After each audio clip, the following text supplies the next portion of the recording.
صلی اللہ علی محمد۔ نبی پاک صلی اللہ علیہ وسلم کے مدینے آنے سے پہلے ایک شخص تھا، عبداللہ بن ابی سلول اس کا نام تھا۔ تو مدینے والے لوگ اس کو اپنا پیشوا مانتے تھے، اوس بھی خزرج بھی، اس کی تاج پوشی بھی کی، بڑی اس کی منتا تھی۔ جب حضور آ گئے تو اس کا کاروبار بند ہو گیا۔ اب لوگ یہ نہیں سمجھتے کہ میں غلط ہوں، لوگ کسی کے مفادات کو ٹھیس پہنچتی ہے تو مخالفت کرنے لگ جاتا ہے۔ اب اس کے حالات جب خراب ہوئے تو اس نے پتہ کیا کیا، جھوٹ موٹ کا کلمہ پڑھ لیا۔ سمجھ آ رہی ہے باتوں؟ جھوٹ موٹ کا، اور منافقوں کا ایک ٹولہ اس نے تیار کر لیا جس کا قرآن مجید نے سورہ منافقون میں ذکر کیا۔ ایک جنگ کا موقع تھا، نبی پاک صلی اللہ علیہ وسلم تشریف لے گئے تو عبداللہ بن ابی سلول بھی چلا گیا۔ حضرت عمر فاروق رضی اللہ تعالیٰ عنہ کے ایک غلام تھے، وہ پانی لینے کنویں پہ گئے۔ ادھر سے انصار میں سے، چونکہ حضرت عمر کے غلام مہاجر تھے، انصار میں سے ایک شخص پانی لینے پہلے سے آیا ہوا تھا۔ پانی بھرنے میں کوئی اختلاف ہو گیا، جھگڑا ہو گیا، مار کٹائی تک نوبت آ گئی۔ حضرت عمر کے غلام نے کچھ چیز مار دی، اس شخص کو زخمی ہو گیا۔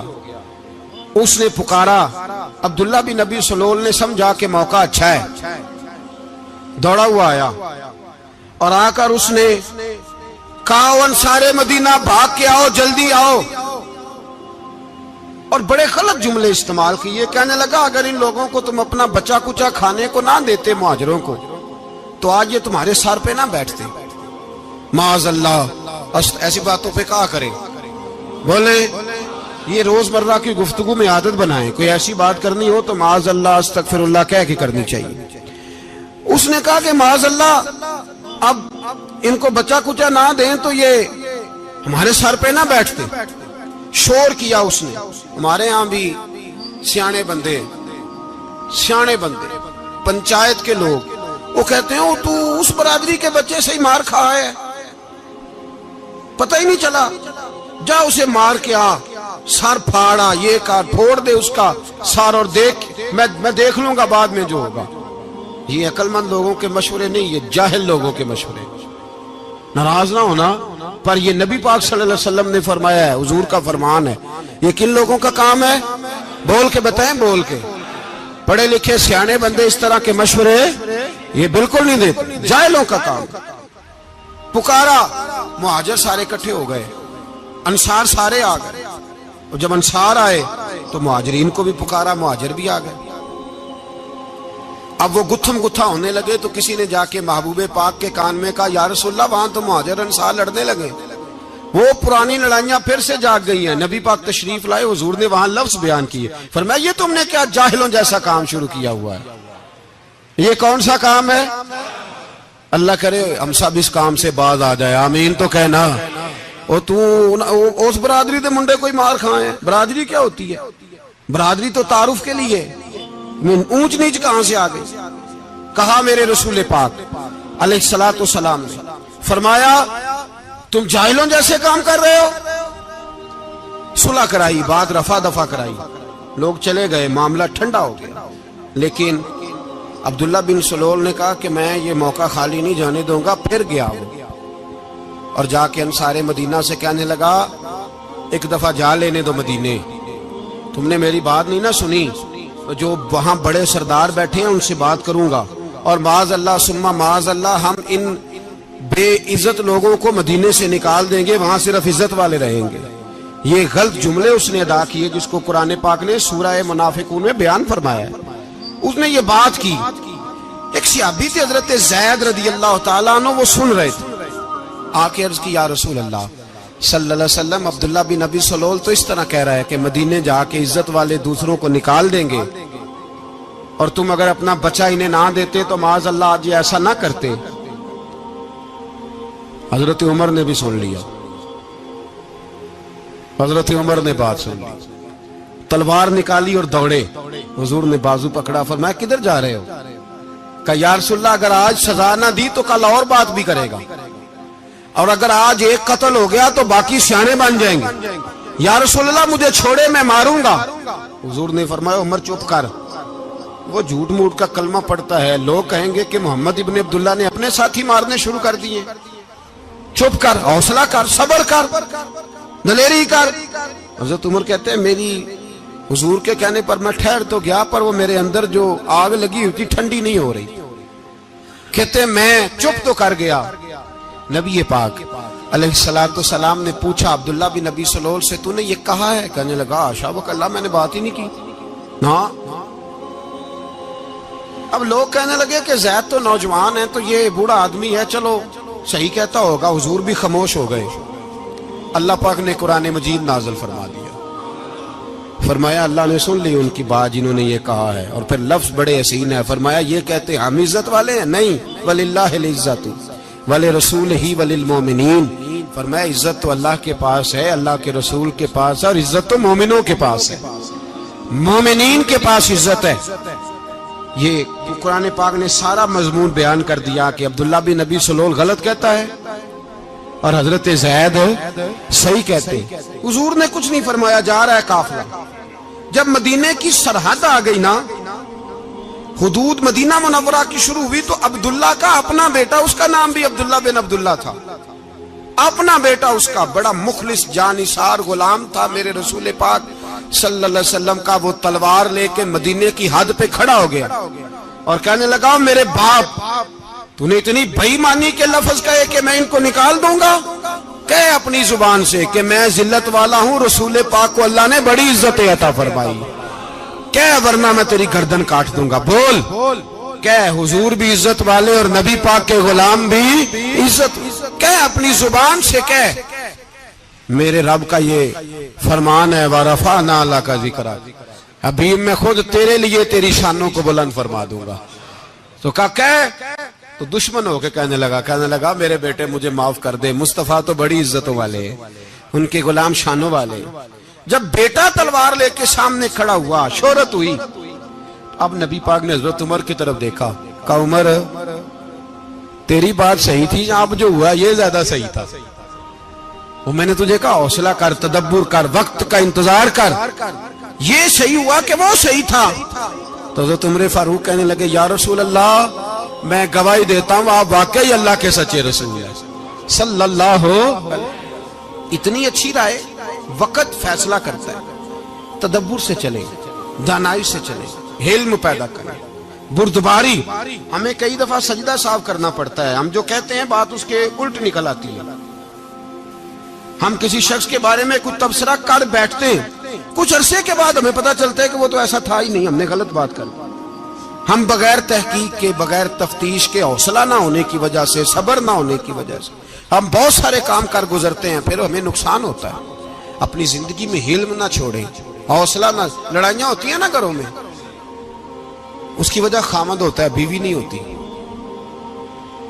یہ بات گھر جا کے بتانا کہ آج انہوں نے کہا. لڑائی کی وجہ کون ہوتا ہے؟ نہ بولو تسی, پر میں تے آنکھ ہی چھڑیا ہے, وہ تو ریکارڈ ہو گیا ہے. لڑائی کی وجہ کون ہے؟ جڑے باتیں لڑتے ہیں وہ کندے ہی نہیں پے. وجہ کون بنتا ہے جی؟ کیوں بلا؟ اس لیے کہ نبی پاک صلی اللہ علیہ وسلم نے فرمایا عورت کی عقل آدھی ہے, تو تیری تو پوری ہے نا.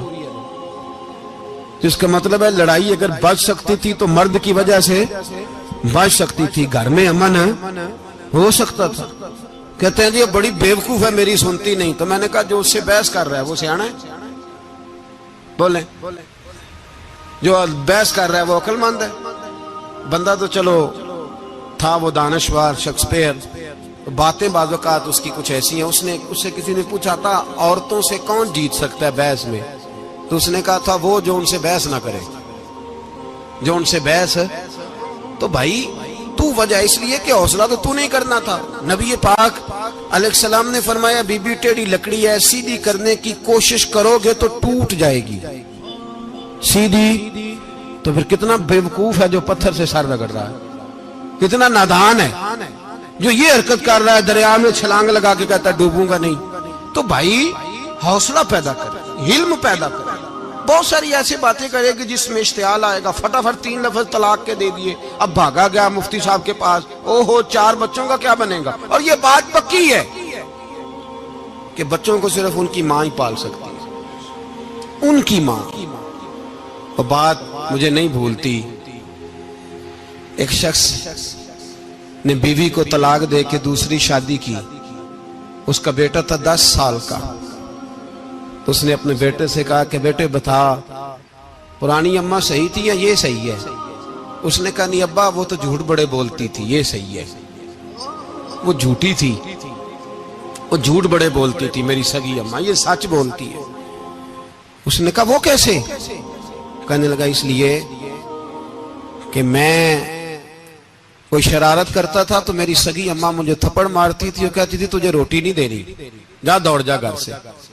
تو میں دوڑ جاتا تھا تو جھوٹ بولتی تھی نہیں دینی، پھر آدھے گھنٹے کے بعد مجھے ڈھونڈنے لگ جاتی تھی، ڈھونڈ کے لاتی تھی، پھر میری منت کرتی تھی، پھر مجھے کہتی تھی نہ مجھے ستایا کر، پھر میرا ماتھا چومتی تھی، پھر میری مرضی کا کھانا بنا کے دیتی تھی، پھر میرے منہ میں لقمے ڈالتی تھی۔ جھوٹی تھی، پہلے کہتی ہے نہیں دینی، پھر پیچھے بھاگتی ہے۔ یہ سچی ہے، میں شرارت کرتا ہوں تو تھپڑ مار کے نکالتی ہے، پھر میں منتیں کرتا ہوں پر روٹی نہیں دیتی، پیر پکڑتا ہوں نہیں دیتی، سچ بولتی ہے، اپنی بات پہ ڈٹ جاتی ہے۔ او بھائی بچے اس کی ماں ہی پال سکتی ہے، تو نے 3 جملے کہتے سوچا ہی نہیں، تیرا کا گیا تو یہ تو نئی بیوی ملے گی، اور اس کا بھی کیا گیا، اس کو بھی شاید شوہر مل جائے۔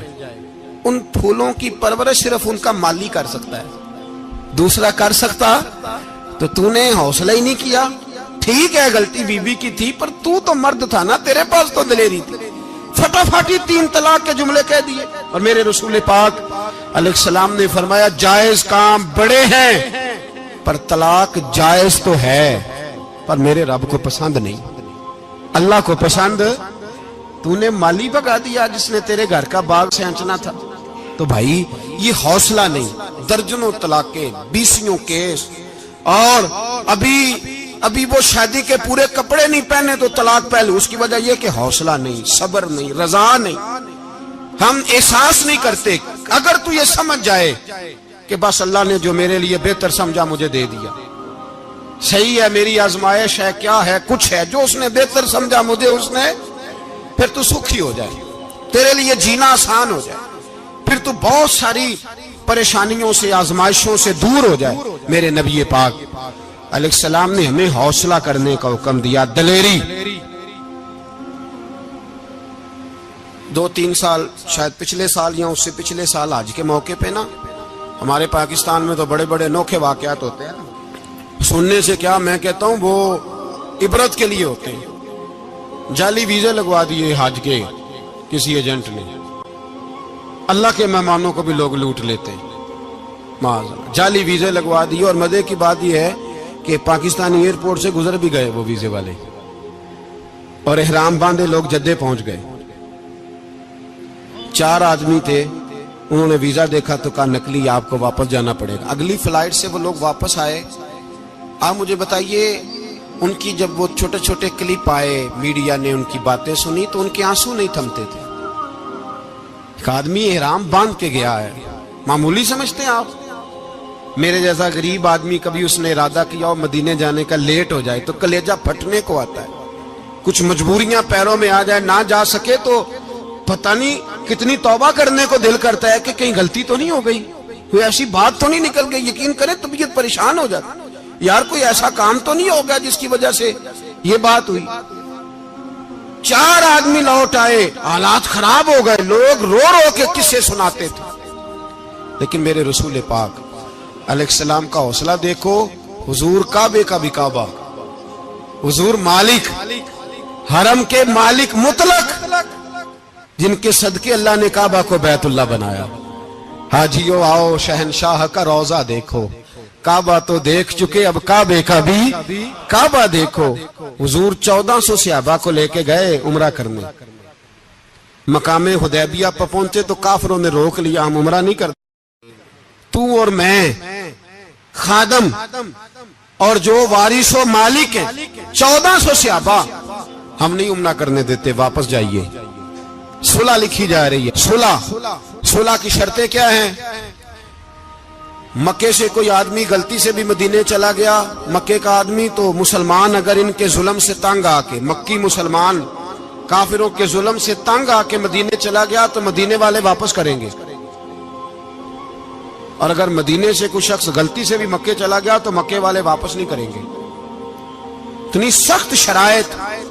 حضرت عمر غصے سے کانپنے لگے، صحابہ پریشان ہیں، پر میرے رسول پاک نے صبر دکھایا، حوصلہ، تدبر. یہ تدبیر ہے، صبر ایک بہترین تدبیر ہے، اگر کوئی اپنائے تو بہترین طریقہ ہے. حضور نے فرمایا ہمیں منظور ہے، صلح کرو. اور اتنا سخت حکم ہے، کہنے لگے 1400 احرام والے واپس جائیں، بعد میں آنا، اس وقت نہیں عمرہ کرنے دیں گے. میرے نبی پاک علیہ السلام، مجھے بتاؤ، مجھے اور آپ کو دکھ ہوتا ہے تیاری ہو تو پروگرام رہ جائے، تو اگر احرام باندھا ہو اور اللہ کے رسول نے بندھوایا ہو تو حضور واپس لوٹنے لگے تو کتنی تکلیف کی بات ہے. حضور نے فرمایا چلو آئندہ آئیں گے. معاہدہ لکھا جا رہا ہے، حضرت علی معاہدہ لکھ رہے ہیں. لکھو محمد الرسول اللہ صلی اللہ علیہ، محمد الرسول اللہ صلی اللہ علیہ وسلم اور قریش مکہ کے بیچ معاہدہ. یہ تحریر لکھی جا رہی تھی تو ابو سفیان بول پڑا، کہنے لگا جی ہم محمد الرسول اللہ نہیں لکھنے دیں گے معاذ اللہ، یہی تو ہمارا جھگڑا ہے. اگر آپ کو رسول اللہ مان لیا تو پیچھے رہ کیا گیا، محمد ابن عبداللہ لکھیں. حضور نے حضرت علی سے فرمایا رسول اللہ کاٹ کے محمد ابن عبداللہ لکھو. حضرت علی لکھ رہے تھے، محمد رسول اللہ لکھا تھا، فرمایا رسول اللہ کاٹ کے محمد ابن عبداللہ لکھو. تو حضرت علی کہنے لگے حضور مجھے یہ لفظ کاٹنا نہیں آتا، حضور مجھے یہ لفظ کاٹنا. کسی صحابی نے اعتراض نہیں کیا کہ لکھنا آتا تھا، کہا مجھے کاٹنا. حضور نے دوبارہ کہا علی کاٹ دو. کہا یا رسول اللہ مجھے یہ لفظ کاٹنا نہیں آتا. میرے حبیب نے تیسری دفعہ کہا علی کاٹو. تو شیر خدا نے قلم چھوڑا، ہاتھ باندھے اور کھڑے ہو کہنے لگے محبوبہ مجھے تیرے قصیدے لکھنے آتے ہیں، کاٹنے کوئی نہیں آتے، میں مجبور ہوں، مجھ سے نہیں ہوتا، کوشش کرتا ہوں، نہ قلم اٹھتا ہے نہ ہاتھ چلتا ہے. میرے حبیب پاک نے قلم پکڑا اور لفظ رسول اللہ خود کاٹ کے محمد ابن عبداللہ کرایا. بھائی وقت گزر گیا، صلح ہو گئی. یہ تدبر، یہ حوصلہ، یہ تدبیر میرے نبی نے فرمائی. اب تو 1400 کو مکے نے نہ داخل ہونے دیا، لیکن ایک سال ہی گزرا، تھوڑا ہی وقت گزرا، میرے رسول پاک 10,000 کو لے کے مکے میں داخل ہو گئے. 10,000. اس نے فائدہ دیا. حکمت کیا تھی، تدبر کیا تھا؟ قریش روز لڑائی کرنے آ جاتے تھے، تبلیغ ہی نہیں کرنے دیتے تھے. ان سے صلح ہو گئی تو نبی پاک نے کیسر کو خط لکھا، کیسر روم کو، ہرکل کو. دور دراز تبلیغ پھیل گئی، مسلمان 100,000 سے زیادہ ہو گئے. ان کی طرف سے اب وہ لڑائی بند ہو گئی. میرے حبیب پاک علیہ السلام کے حوصلے نے کمال دکھایا، اس تدبیر نے فائدہ دیا امت مسلمہ کو. 10,000 کا لشکر لے کے حضور کعبے میں داخل ہوئے. کل جو ابو سفیان کہتے تھے نا محمد رسول اللہ لکھنے نہیں دوں گا، آج وہ خود کہہ رہے تھے اشہد ان لا الہ الا اللہ واشہد ان محمد رسول اللہ صلی اللہ علیہ. کل جو کہہ رہے تھے کہ میں یہ لفظ نہیں لکھنے دوں گا، آج ابو سفیان کی حویلی میں لاکھوں لوگ، ہزاروں لوگ بیٹھے تھے اور سارے کہہ رہے تھے محمد الرسول اللہ محمد الرسول اللہ محمد الرسول اللہ صلی اللہ علیہ وسلم. میرے محبوب کی تدبر نے، فقاہت نے، اور پھر کمال ہوا. 1400 کہاں اور 1,44,000 کہاں، 1400 کہاں اور 1,44,000. 1400 کو نہیں جانے دیا عمرہ کرنے. میرے رسول پاک 1,44,000 کو لے کے حج کرنے چلے گئے. حضور نے حج کیا، ہر طرف لبیک لبیک کی صدائیں بلند ہوئی. یہ میرے نبی پاک کا تدبر ہے، حوصلہ ہے. اگر وقتی طور پہ حوصلہ کر جاؤ گے، دلیری کر جاؤ گے، آنے والا وقت آسان ہو جائے. حوصلہ نہیں، صبر نہیں، سکون نہیں. 2-4 باتیں، یہاں تک کہ لوگ ابا جی کی بات برداشت نہیں کرتے، ایسے جملے کہہ دیتے ہیں جو دوبارہ پلٹ کے نہیں آتے. ماں کو لفظ نہیں بولتے، باپ کی روح تک چھلنی کر دیتے ہیں وہ جملے. لیکن لوگ اس وقت حوصلہ کرنے، اور ہم پنجابی لوگوں نے تو گنجائش ہی بڑی دے دی ہے. کہتے ہیں بچہ ہے جی ایک ہی ہے، ایک میں حوصلہ کرے کی یہ ماشاءاللہ. تو اگر جوان ہو گیا تو کہتے ہیں گرم خون ہے مکہ کم. اگر بوڑھا ہو گیا تو کہتے ہیں بوڑھوں میں حوصلہ نہیں ہوتا، نہ بچے میں نہ تو کس میں حوصلہ ہوگا؟ بولے کسی میں بھی نہیں. چھٹی سب کو فتویٰ مل گیا نا، یہ بچہ ہے جی، ابھی یہ تو بچہ ہے، آپ تو سیانے بیانے ہیں، یہ بچہ ہے. کمال ہو گئی ہے بھائی. کیا مطلب ہے بچہ ہے؟ بچے کو سارا پتہ ہے، ہر چیز اسے آتی ہے، حوصلہ کرنا ہی نہیں آتا. اور پھر کہہ دیا وہ تو گرم خون ہے. وہ کیا بات کرتے ہو؟ گرم خون ابے کے گلے پڑ گیا گرم خون، اس کو کھڑا کرو نا ایس پی کے سامنے اور اس کو مار تھپڑ اس کے منہ پہ، تیرے گرم خون کا پتہ چلے.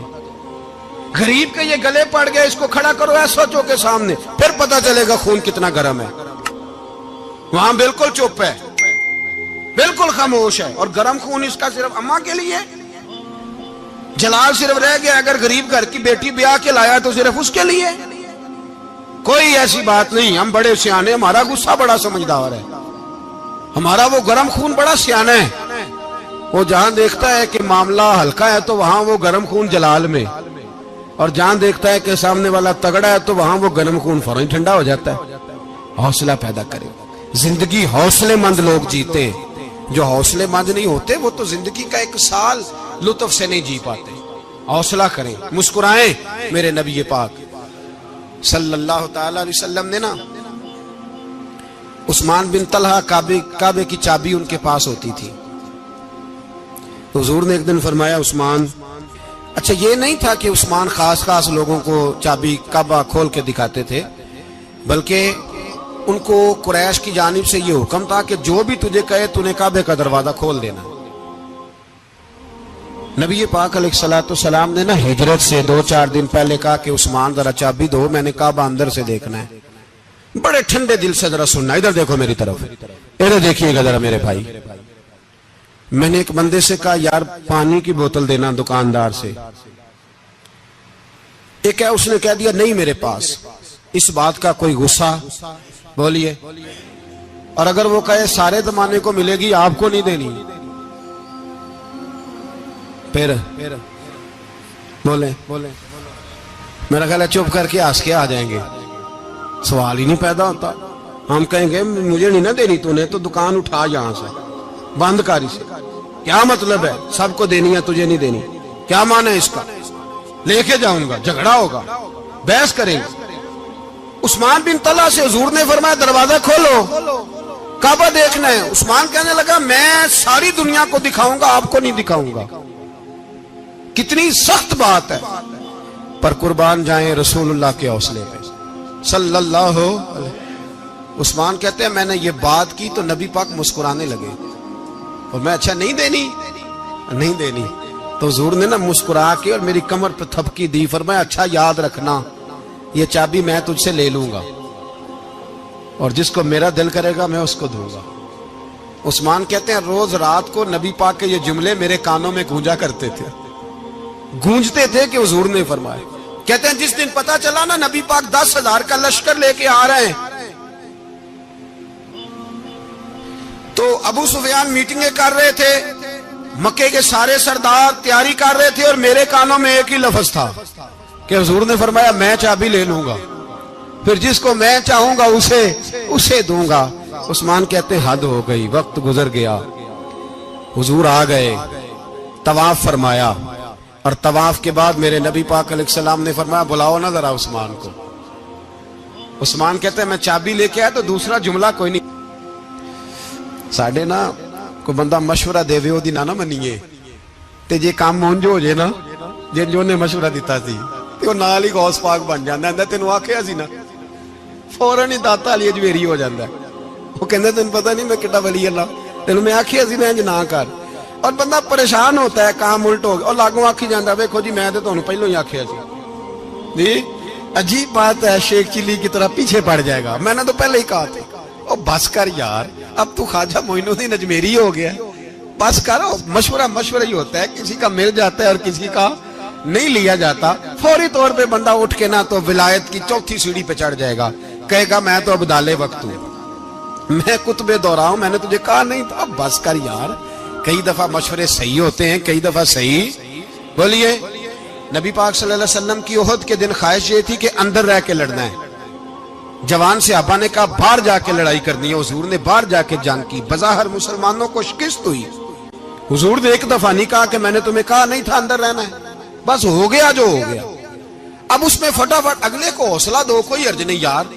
نبی پاک سب بولیے صلی اللہ علیہ وسلم, میرے حبیب پاک علیہ الصلوۃ والسلام نے نا کہا عثمان کو بلاؤ. عثمان آئے تو عثمان کہتے میں نے چابی دی تو میں تیار تھا, میں تیار تھا کہ اب میری بات ہوگی اور رسوائی ہوگی. لیکن کہتے ہیں قربان جائیں مصطفیٰ نے تو یہ جملہ بھی نہیں کہا کہ میں نے تجھے کہا نہیں تھا, یہ بھی نہیں کہا. حضور نے چابی لی, کعبے کے بت صاف کیے, نماز پڑھی, واپس آئے. فرمایا عثمان میرا وعدہ تھا تیرے ساتھ کہ جس کو میں چاہوں گا چابی دوں گا, یہ لو چابی میں تجھے ہی دینا چاہتا ہوں, لے لو رکھ لو. عثمان کہتے ہیں وہ چابی نہیں میرے طرف آ رہی تھی, میری طرف ایمان آ رہا تھا. وہ چابی نہیں آ رہی, ایمان آ رہا تھا میری جانب. کہتے ہیں میرے ہاتھوں میں چابی آئی اور میری زبان پہ کلمہ توحید جاری ہو گئی. بھائی تدبر, حوصلہ, صبر, رضا, ہمیں تو ٹائم بھی نہیں گزارنا ہوتا. گھر کا ماحول, گھر کے اندر رہ کے لوگ دکھی ہیں, اس لیے کہ ہماری طبیعتوں میں حوصلہ نہیں, ایک منٹ کے لیے نہیں, ایک سیکنڈ کے لیے بھی ہم یہ برداشت نہیں کرتے کہ چلو تھوڑا انتظار کریں, وقت کو دیکھیں, موقع کو دیکھیں.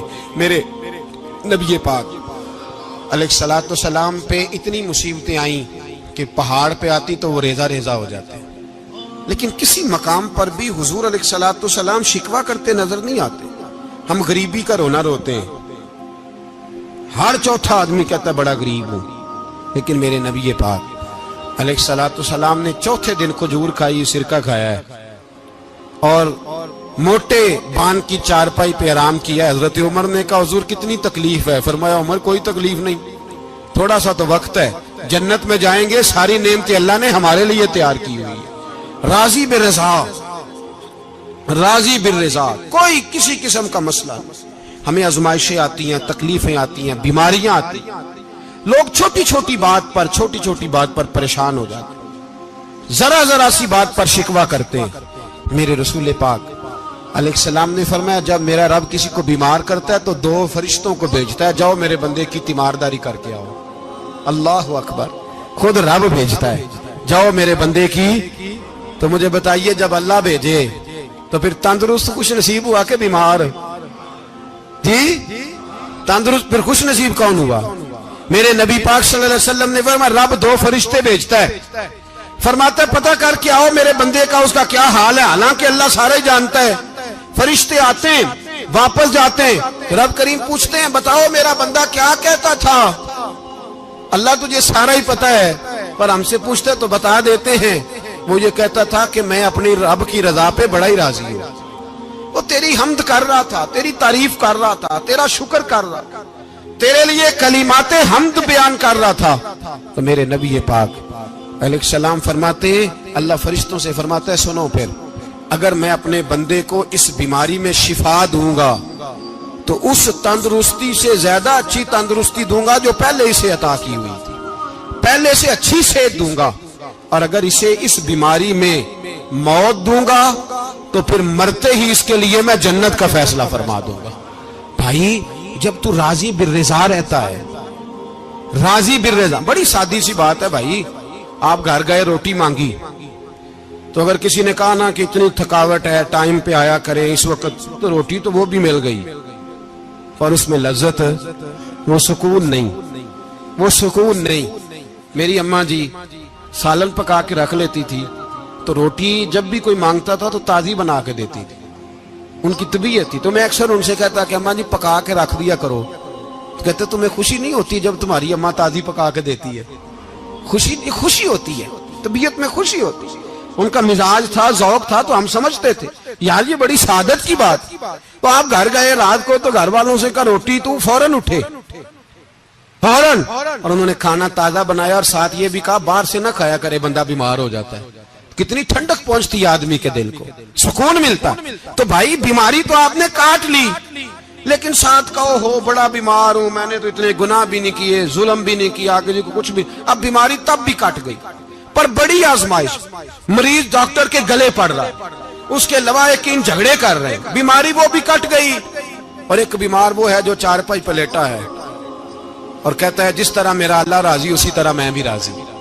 تو بیماری اس کی بھی کٹ گئی. حضرت یونس علی نبینا علیہ الصلوۃ والسلام نے ایک دن حضرت جبریل امین ملنے آئے تو جناب یونس علیہ السلام کہنے لگے, اے جبریل, اللہ کے نیک بندوں میں جو اللہ کو اس وقت سب سے زیادہ پسند ہے نبیوں کے بعد, توجہ کرنا بات پر, جو سب سے زیادہ اللہ کو پسند ہے نبیوں کے بعد ولیوں میں, اور سب سے زیادہ اللہ جس کو اللہ کی بارگاہ میں عبادت گزار لکھا جاتا ہے, میری اس بندے سے ملاقات کرا. تو حضرت جبریل نے جناب یونس علیہ السلام کو ساتھ لیا تو ایک شخص کے پاس پہنچے جو آنکھوں سے اندھا تھا,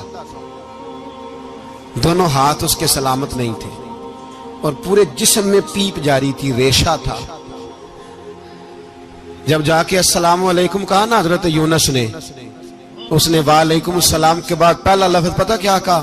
اس نے کہا یا اللہ تیرا شکر ہے, یا اللہ تیرا, آپ بھی ادا کریں اللہ کا شکر, یا اللہ تیرا, اللہ تیرا شکر ہے. تو حضرت یونس علیہ السلام کہنے لگے تو شروع سے اس طرح کا ہے, نابینا بھی اور ہاتھوں سے معذور بھی اور سارا جسم شروع سے. تو بڑے ہی خوبصورت لفظ اس بیمار نے کہے, کہنے لگے نہیں حضور, میں بالکل ٹھیک ٹھاک تھا جب تک میرے رب نے چاہا کہ یہ دنیا کو دیکھے تو تب تک اس نے مجھے آنکھیں دیں, اور جب اس نے چاہا کہ اب اس کا دیکھنا بہتر نہیں تو اس نے واپس لے لی. تو یا اللہ تیرا شکر ہے, اللہ تیرا شکر ہے. پھر کہا جب تک اس نے چاہا کہ میرے ہاتھ رہے تب تک رہے, جب اس نے چاہا کہ میرے لیے بہتر نہیں تو اس نے لے لیے, تو یا اللہ تیرا شکر ہے. جب تک اس نے چاہا کہ میرا جسم صحیح و سلامت رہے تو رہا, اور جب اس نے چاہا کہ میرے لیے بہتر نہیں تو مجھے بیمار کر دیا, تو یا اللہ تیرا شکر ہے. تو حضرت یونس علیہ السلام کہنے لگے جبریل واقعہ یہ اللہ کا سب سے زیادہ شکر گزار بندہ ہے, سب سے زیادہ عبادت گزار بندہ ہے, سب سے زیادہ. میرے نبی پاک علیہ السلام نے فرمایا میرا مومن ہر حال میں ہی نفع میں ہے, نعمت ملے تو شکر کر کے نفع, مصیبت آئے تو صبر کر کے نفع. اپنی زندگی میں تحمل, بردباری, علم پیدا کرے, حوصلہ پیدا کرے. ہر آنے جانے والے شخص کے مزاج کے مطابق اسے نہ ملے, اپنا مزاج صحیح رکھے, اپنی طبیعت کے مطابق اپنے ماحول کو برقرار رکھے. علم کے ساتھ گزارا کرو گے تو رشتہ داروں سے بھی بنی رہے گی, دوستوں سے بھی بنی رہے گی, ہر ایک سے تعلق رہے گا. اور اگر آپ کے اندر یہ حوصلہ نہیں تو پھر سارے معاملات پریشانی کا شکار ہو جائیں گے. یہ تو آج کا مضمون تھا. ہمیں نا لوگ مشورہ دیتے ہیں, کہتے ہیں پیر صاحب درویشوں کو سیاست کی بات نہیں کرنی چاہیے, دیتے ہیں نا مشورہ لوگ, جی تھوڑا تھوڑا بول دیں, تھوڑا تھوڑا دیتے ہیں نا. اگرچہ ہم ان کی بات نہیں مانتے, اس لیے کہ اقبال نے کہا تھا جدا ہو دین سیاست سے تو رہ جاتی ہے چنگیزی, جدا ہو دین سیاست سے تو. اور پہلا فکرہ یہ ہے کہ جلال بادشاہی ہو یا جمہوری تماشا ہو, جدا ہو دین سیاست سے تو رہ جاتی ہے. اس نے کہا جب سیاست اور دین علیحدہ علیحدہ ہوتے ہیں تو چنگیز خان اور ہلاکو خان پیدا ہوتے ہیں. سیاست جب تک مسجد کے اندر رہتی ہے تب تک پاک صاف رہتی ہے, وہ گندی ہوتی تب ہے جب مسجد سے نکل جاتی. حضرت علی کے زمانے تک مسجد میں رہی, پاک صاف رہی. یزید باہر لے گیا تو گندی ہو گئی. حضرت عمر بن عبدالعزیز دوبارہ مسجد میں لے آئے تو پھر پاک ہو گئی. لیکن پھر بھی ایک ساتھی نے مجھے کہا تو اس کی بات میں, سب کی باتیں نہیں مانتا, اس کی بات میری سمجھ میں آئی. وہ کہنے لگا جی اصل بات یہ ہے کہ سیاسی تبصرے تجزیے ہم اخباروں میں ٹی وی پہ جا کے بیٹھے, جا کے بڑی مہربانی میری طرف دیکھیں, وہ ہم سنتے رہتے ہیں تو ہمارا دل کرتا ہے مسجد میں صرف ہم رسول اللہ کا پیار ہی سنیں. تو میں نے کہا یار تیری بات دل کو لگتی ہے, یہ بات صحیح ہے, چلو یہ نیت اچھی ہے, یہ تیرا نظریہ ٹھیک ہے, مان گئے. ہم میں چلا گیا دکاندار کے پاس اور میں نے اس کو جا کے کہا کہ گاڑی کا انجن کھولو, اس طرح کرو, اس طرح. اس نے کہا مولانا آپ جا کے نا گھر تو فقہ کی کتاب کھولیں, اس لیے کہ گاڑی کے انجن کے بارے میں آپ کو معلومات, یہاں اگر آپ نے یہ کام کرنا ہے تو اس کو پڑھیں, کسی استاد کے پاس ورک شاپ پہ آئیں, آپ کے ہاتھوں کو, منہ کو, چہرے کو مٹی لگے, دھواں لگے, گریس لگے, پھر آپ کو پتہ چلے گا انجن کیسے کھلتا ہے. صحیح کہہ رہا ہوں نہیں صحیح کہہ رہا؟ دھواں گلا تو یہاں کر چڑی جائے, صحیح کہہ رہا ہوں جی؟ اگر مولوی کو اجازت نہیں سیاست کی بات کرنے کی اور مولوی کو اجازت نہیں کہ انجن کی بات کرے تو سیاستدان کو اجازت ہے دین کی بات کرنے کی؟ یہاں تو وہ آئے نا مدرسے میں پڑھے پورا دین حاصل کرے پھر وہ بولے تو پھر تو ٹھیک ہو گیا، لیکن جب اسے سورۃ اخلاص بھی سیدھی نہیں آتی تو فتوے دینے کی اس کو ضرورت ہے کوئی؟ بولے نا یار کیوں چھیڑتے ہیں سیاست؟ ہم نہ پچھلے جمعے جلوس نکالنا چاہ رہے تھے ختم نبوت کی ترمیم کے حوالے سے، حکومت وقت نے کہا کہ ہم واپس لیتے ہیں، تو میرے بہت سارے دوستوں نے کہا جی نکالنا چاہیے، انہوں نے کیا کیوں؟ میں نے کہا یار لوگوں کو بھی پریشان نہیں کرنا چاہتے، ہماری اپنی سڑکیں ہیں، کسی کو بس ٹھیک ہے، انہوں نے واپس لے لی تو بات ختم ہو گئی، ہم مان گئے، تسلیم کر لیا۔ اتنا ہمارا مطالبہ ہے کہ اس آدمی کو ضرور سزا دو جس نے یہ ترمیم کی ہے، لیکن ہم نہیں کرتے، کوئی نہیں نکلے، نہیں نہ نکلے بولے۔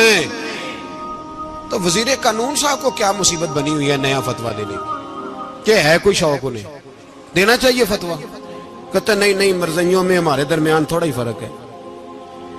مجھے یوں لگتا ہے کہ یہ جان بوجھ کر کوئی نہ کوئی ایسی شرارت کرتے ہیں جس سے لوگ اشتعال میں رہیں، جان بوجھ۔ حلم، حوصلہ، صبر ذات کے بارے میں تو ہے، لیکن اگر کوئی رسول پاک کی بے ادبی کرے تو پھر حوصلے کی بات ہے ہی نہیں، پھر تو جہاد کی بات ہے۔ اور میں دیانتداری سے مسجد میں باوضو بیٹھ کر جمعے کے دن مشورہ دیتا ہوں حکومت کو اور وزیر قانون کو مشورہ دیتا ہوں کہ نہ فرعون کی حکومت ساری زندگی رہی، نہ نمرود رہا، نہ جاج بن یوسف رہا، نہ یزید رہا، اور یار درباری بن کے حکمرانوں کی چاپلوسی کرتے کرتے تم یہاں تک آ گئے ہو کہ اب نبی پاک کی عزت کو ہاتھ ڈالنا شروع کر دیا ہے۔ اور آپ یقین کریں سیاسی جماعتوں کا اتنا برا حال ہے کہ ان کے لیڈر کے بارے میں کوئی بات کرے تو پاگل ہو جاتے ہیں یہ احتجاج کر کر کے، اور اس نے ڈائریکٹ کہہ دیا کہ ختم نبوت کا مسئلہ ہی کوئی نہیں، جو دین کی بنیاد ہے، کسی کو پرواہ نہیں۔ مجھے تو ان لوگوں کی فکر ہو رہی ہے جن لوگوں نے انہیں ووٹ دیے ہیں، وہ اللہ کو کیا جواب دیں گے۔ اور یہ اللہ ماشاءاللہ ساری سیاسی جماعتیں اس طرح کی۔ اور میرا وزیر قانون صاحب کو بھی مشورہ ہے کہ زندگی بڑی تھوڑی ہے، بڑی تھوڑی، اللہ سب کو معاف کرتا ہے، اپنے رسول کے غداروں کو معاف نہیں کرتا۔ اور یہاں تمہاری گاڑیوں پہ جھنڈے لگے ہوئے ہیں، وہاں بھی تمہارے جھنڈے لگیں گے، پر اس لیے لگیں گے کہ یہ غدار ہیں ناموس رسالت کے، یہ جھنڈے لگیں گے۔ شرم کرو اور ڈر جاؤ، بس کر دو، تمہارے منہ میں اب دانت پورے نہیں رہے۔ کوئی شوگر کا مریض ہے تو کوئی بلڈ پریشر کا، تو کوئی ہارٹ کا، تو کوئی کینسر کا۔ شرم کرو اور اپنی قبر کی بھی تھوڑی سی فکر کرو۔ بتاؤ پاکستان کے کتنے صدر گزرے، وزیر اعظم گزرے، تو ان کی قبریں کہاں ہیں؟ کوئی جاتا ہے ان کی قبروں پہ؟ کسی کو خبر ہے؟ کیوں اپنے لیے جہنم کٹھی کرتے؟ سارا کچھ دنیا داری رہ گئی ہے، سارا کچھ صرف یہی رہ گیا۔ حضرت ابو بکر سردار تھے، حضرت عمر سردار تھے قبیلے، حضرت عثمان سردار تھے، انہوں نے سرداریوں کو ٹھوکر مار کے رسول اللہ کے قدموں میں بیٹھنا پسند کی، سرداریاں چھوڑ کے غلام بن گئے۔ تم سرداریاں بچانے کے لیے رسول اللہ کی غداری کرتے ہو، شرم نہیں آتی؟ اور قوم شکوہ ہے مجھے ان لوگوں سے جو مولوی تو کہہ دیتے ہیں تو سیاست نہ کر، اور کسی سیاستدان کو منع نہیں کرتے کہ جب تجھے سورت فاتحہ بھی نہیں آتی تو تجھے کس نے اجازت دی ہے اتنی بڑی بات؟ اور میں نے پچھلے سے پچھلے جمعے بھی کہا تھا، پھر کہتا ہوں اور آن دی ریکارڈ کہتا ہوں، مرزائی کل بھی کافر تھے، آج بھی کافر، اور قیامت تک، اور جو ان کے کفر میں شک کرے وہ بھی، اور پکا بے ایمان ہے، کافر ہے۔ وہ وزیر قانون ہو یا صوبائی ہو یا وفاقی ہو، من شک فی کفر ہی فقط کفر، جو مرزائی کے کفر میں شک کرے وہ بھی کافر ہے۔ ہمارے رسول آخری رسول ہے، ہم کسی کو یہ اجازت نہیں دیں گے کہ وہ ختم نبوت میں رکھڑا ڈالنے کی کوشش کرے، ہم کسی کو یہ اجازت ہے۔ اور تم نے قوم کو لوٹا، لوٹتے رہو، اب ایمان پہ ڈاکے تو نہ ڈالو۔ تمہیں دولت لوٹ کے پیٹ نہیں بھرا، اب ایمان لوٹنا شروع کر لیا ہے۔ تمہارا فیکٹریاں لوٹ کر، قومی خزانہ لوٹ کر پیٹ نہیں بھرا، بھائی مانو اب دین بیچ کر اپنی حکومتیں پکی کرو گے۔ اور وہ لوگ بھی تیار ہو جائیں جو ان بے ایمانوں کو منتخب کرتے ہیں، ان سے بھی سوال کرے گا ختم نبوت کا موضوع قیامت کے دن کہ تم بتاؤ، ان کو سپورٹ کرتے تھے جو رسول اللہ صلی اللہ علیہ وسلم کے بعد بھی کسی نبی کو نبی ماننا درست جانتے تھے۔ شرم آنی چاہیے، خیال ہونا چاہیے۔ اور میں نے کہا کہ ہمارا دل نہیں چاہتا، آپ یقین کریں، ہمیں شوق ہے جلوس نکالنے کا، تمہارے خلاف باتیں کرنے کا۔ تم نے روز تھرمامیٹر نکالا ہوتا ہے، چیک کرتے ہو کہ ایمان کتنا ہے کتنا نہیں ہے۔ یہ پاکستان اگر صوبہ سندھ ہے تو حضرت عبداللہ شاہ غازی کا ہے، اگر بلوچستان ہے تو حضرت بابا عبد الرحمان کا ہے، اور اگر پشاور ہے تو وہ صوفیاء کا ہے، اور اگر یہ دھرتی پنجاب ہے تو یہ داتا علی اجویری کی ہے، یہ بابا فرید الدین کی ہے۔ اس میں کسی غدار کو قبضہ کرنے کی اجازت بالکل نہیں ملے گی۔ اور ہم وہ لوگ بھی نہیں جو چپ کر کے اندر سوتے رہیں، قوم جو کرتی ہے کرتی رہے، ہمیں پرواہ نہیں، نہ ایسی کوئی بات نہیں۔ کوئی بندہ نہ سمجھے کہ انہیں ہوش نہیں، انہیں پتہ نہیں، ہمیں سارا کچھ ہی آتا ہے۔ پھر اگر کل کو کوئی ممتاز قادری پیدا ہو گیا تو شکوہ نہ کرنا، کل کو کوئی پھر سے عامر چیمہ نکل آیا تو شکایت نہ کرنا، یاد رکھنا۔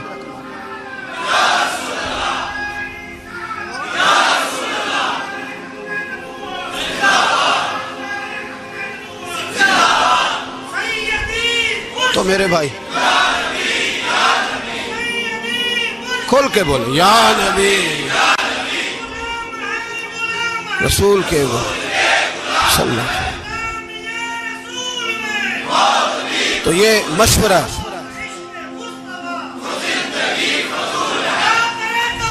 جزاک اللہ، تو یہ تمہیں مشورہ ہے۔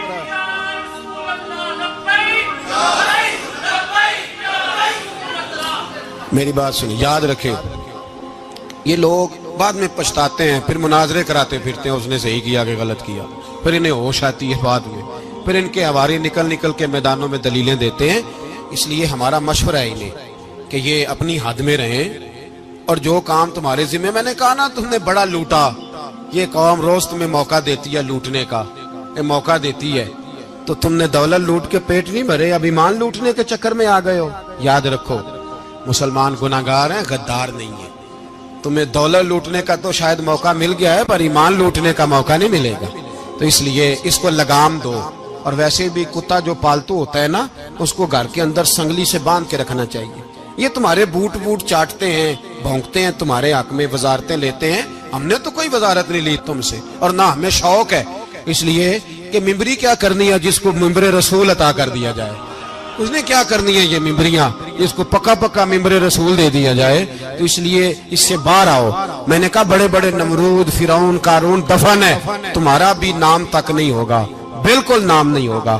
اس لیے ہمارا مشورہ، اور آپ لوگ بھی آئے نا یہ اگلے سال، تو ان کو کھڑا کر کے پوچھ لینا، اسلامی جمہوریہ پاکستان کا تم نے ایم پی ایم میں نے بننا ہے، پہلا کلمہ ہی صحیح سنا دو، چلو خدا کا واسطہ یہی بتا دو کہ تمہیں نماز بھی ڈھب سے آتی ہے کہ نہیں، اور آپ کی موج ہے، آپ بٹھا لیتے ہیں سر پہ، کیا کریں، سمجھانے والے مفت گناہگار ہو گئے اور بہکانے والے سب تمہارے یار ہو گئے، اس لیے یہ چھیڑتے ہیں جان بوجھ کے۔ اور پھر جب کوئی ممتاز قادری علیہ رحمہ پیدا ہوتے ہیں، پھر انہیں دشواری ہوتی ہے، پھر ان کا جینا مشکل ہو جاتا ہے، یہ موقع دیتے ہیں، پتہ نہیں کس کے ایجنڈے پہ عمل کر رہے ہیں۔ میرا سوال یہ ہے، میں نے پچھلے جمعے پھر میرا سوال ہے کہ میں پوچھتا ہوں، اس آدمی کو ضرورت کیا ہے ختم نبوت پر بات کرنے؟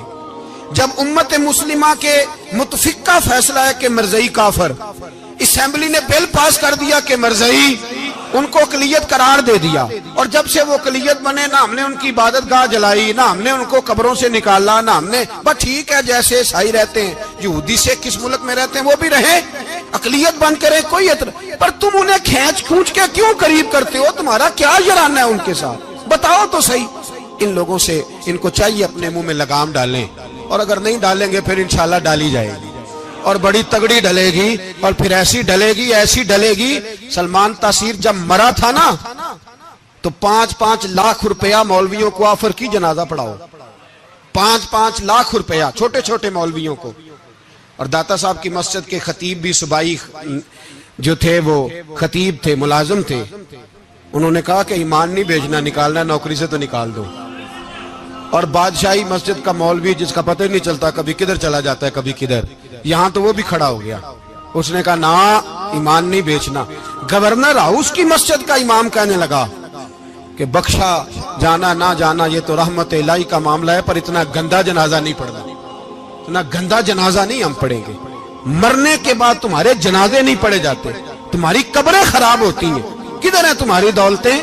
اور وہ مولوی آج تک پتہ ہی نہیں کدھر گیا جس نے اس غلیظ کا گندا جنازہ پڑھایا. تو بھائی اپنی قبر اشر کو، جب جہاں تمہارے جنازے نہیں پڑھے جا رہے تو وہاں تمہارا کیا حال ہوگا. اس لیے ان لوگوں کو چاہیے کہ اپنی زندگی اس طرح گزاریں کہ کچھ نہ کچھ منہ لے کے سرور کائنات کے پاس چلے جائیں، ورنہ ایسا نہ ہو کہ یہاں بھی پھٹکار اور وہاں بھی پھٹکار. اس لیے ہمارا مطالبہ ہے حکومت سے کہ شرم کرو اور ایسے بے ایمانوں کو، کالے ناگ جو تم نے بھرتی کیے ہوئے ان کو نکالو، اور اگر تعریفیں کروانی ہو، تلوے چٹوانے ہو تو اندر کمروں میں ان سے چٹوا لیا کرو. ان سے کہو کہ یہاں ہماری نوکری کرو، باہر نکل کے رسول اللہ صلی اللہ علیہ وسلم کے دین کے بارے میں گفتگو نہ کرو. اس لیے کہ اللہ تبارک و تعالیٰ نے اس دین کے اندر بڑا حسن اور بڑا جذبہ رکھا ہوا ہے، بڑا وقار ہے. ہمارا مطالبہ ہے حکومت سے کہ ختم نبوت کے مسئلے پر کوئی سیاستدان گفتگو نہ کرے. آپ تائید کرتے ہیں اس بات کی؟ اس پر کوئی سیاستدان کوئی گفتگو؟ ہمارے پاس بڑے تماشے ہیں سیاست کرنے کو، باقی تماشوں پہ سیاست کرو. یہ رسول اللہ کی ناموس کا معاملہ ہے، یہ چھیڑنے کی تمہیں اجازت ہو؟ مجھے سمجھ نہیں آتی یار، جب بات ختم ہو گئی، اسمبلی نے بل واپس لے لیا، تو صوبائی وزیر قانون کو آخر تکلیف کیا ہے؟ آپ کے پاس جواب ہے کوئی اس بات کا؟ یہ بات ختم ہو گئی، ہم نے جلوس نہیں نکالنا، چھوڑ دیا، خاموش ہو گئے. علماء نے میٹنگیں بلائی تھی، کینسل کر دی، ٹھیک ہے جی بات. اب دوبارہ سے کیوں چھیڑتے ہو؟ پھر کہتے ہیں احتجاج ہوتا ہے، شور ہوتا ہے. تم خود ایسی حرکتیں کرتے ہو جس سے افراتفری پیدا ہوتی ہے. یہ ملک رسول اللہ کے نام پہ بنا ہے، اور قیامت تک یہاں وہی ہوگا جو میرے رسول پاک صلی اللہ علیہ وسلم کی رضا ہوگی، اور نبی پاک کے قانون کے خلاف کوئی قانون یہاں چل سکتا؟ اللہ ہمیں سمجھنے کی توفیق عطا فرمائے. اللہ اللہ ہے، مجھ پر پہرا دے گا کون لڑائی میں، مجھ پر پہرا دے گا کون لڑائی میں، مجھ پر پہرا دے گا کون لڑائی میں، مجھ پر پہرا دے گا کون لڑائی میں. میں صدیق اکبر آقا بول پڑے مٹھی سے ابو جہل کی کنکر بول پڑے. اللہ اللہ ہے، اللہ اللہ ہے، اللہ. صلی اللہ علی محمد.